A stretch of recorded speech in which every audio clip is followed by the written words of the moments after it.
mình tắt nguồn máy in trước. Rồi tắt nguồn máy in trước, cắm điện nè, mình nhấn vào nút fit rồi bật nguồn, vô tiếp.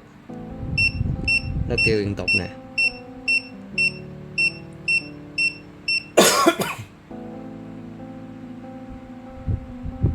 Nó dừng kêu.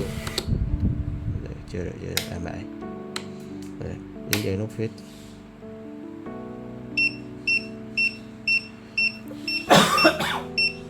Đẩy cái đèn xuống. Đó, nó kêu tiết dài đó, mình thả ra đó, nó sẽ chớp đèn nhanh nè.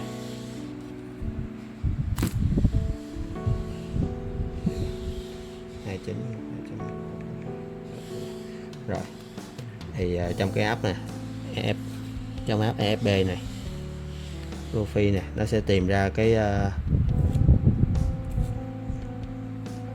thông tin máy này. Cái này mình phải bật Bluetooth nha, cái này phải bật Bluetooth của cái của điện thoại mới tìm ra được. Bắt vô rồi mình connect.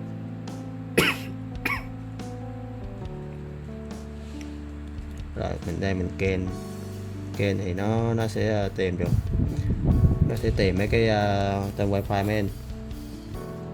Giờ ví dụ như mình muốn bắt vô cái wifi bị hack đúng không, rồi mình nhớ cái tên wifi nha, viết đúng chính tả nha, xong rồi provision nè, này nó thông báo cập nhật vị trí thì mình cho nó cho phép. Rồi chỗ nu này mình sẽ chọn dòng STA. Ok. Rồi đây mình nhập cái tên nè, tên wifi nè. Ví dụ như giờ muốn bắt vô cái việc hát thì nhập chữ việc hát vô, rồi dưới là bắt wifi, bắt wifi.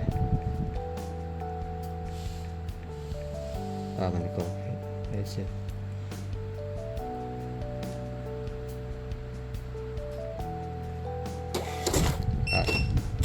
đó, nó sẽ bắt vô cái wifi này. Đó, nó chạy ra tờ giấy này, nó có cái DJB của mình nè.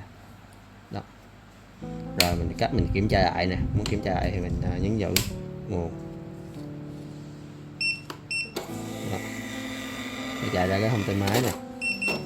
Đó, thì mình kiểm tra cái dòng cuối này, tên wifi với cái DJB của mình nè. Nếu video này hữu ích với bạn, đừng quên nhấn like và đăng ký kênh để mình có thêm động lực làm nhiều video hướng dẫn hay và dễ hiểu hơn nhé.